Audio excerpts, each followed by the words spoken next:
কটা? চার ভিতরে মানে বুঝতে পেরেছে। আর চাঁদ রাত থেকে বগরা ঈদ পর্যন্ত প্রতিদিন দুটো। আজকের ওই ইনশাআল্লাহ কেন ঝাড়বো, আল্লাহ চাইলে ফলটাইও নেব। তো আমি প্রতিটা জায়গায় এই কথাটা দিয়ে বক্তব্য শুরু করি।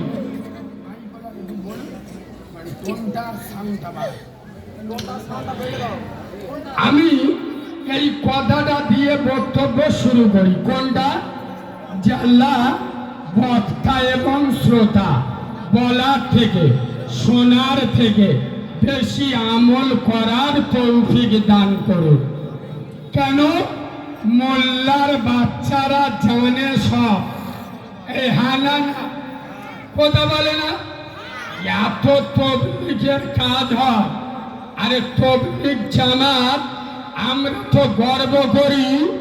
পশ্চিম বাংলায় আপনাদের হয়তো জানা নেই, তবলিগের জন্ম মানে তবলিগের জন্মস্থান, তবলিগের আতুরঘর মানে যেখান থেকে তবলিগের জন্ম হয়েছে সেটা হলো আমাদের মগরাহাট। আর তবলিগের জন্মদাতার নাম মাওলানা হক সাহেব হুজুর, মানে ওয়াব সাহেব হুজুর, ওয়াফার সাহেব হুজুরের আব্বা। আল্লাহ ওনার কবরটা নূর দিয়ে ভরে দিক, বলেন আল্লাহুম্মা আমিন। তাহলে এত তবলিগের কাজ হচ্ছে, এত জামাত হচ্ছে জয়নগর এলাকায়, ঢাকি এলাকায়। পা তুলবেন মাদ্রাসা, পা ফেলবেন মাদ্রাসা, ঘরে ঘরে মসজিদ, ঘরে ঘরে 3 মাসে নেশাবি জামাত যাচ্ছে। সত্যি কথা বলবো, এত মসজিদ মাদ্রাসায় এত জামাত, বন্দোলন গুরুবলন বেড়াল না ঘুমেছে? মানে কি?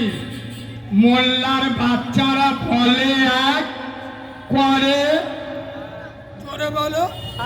ওই জন্যই আমরা যেরাম কুকুর, আল্লাহ নরেন্দ্র মোদীর মতো মুগুর পেয়েছে।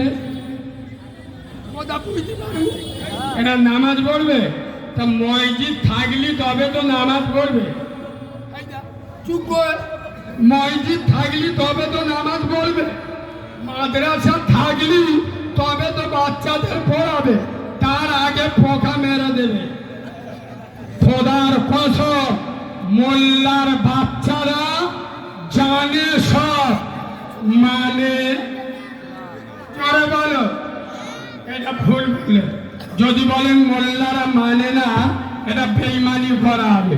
কারণ আপনারা যদি না মানতেন এখানে এসে বসতেন না। মোল্লারা মানে না তা নয়, তাহলে ভাষাটা কি হবে? গুরুত্ব দিয়ে শোনে।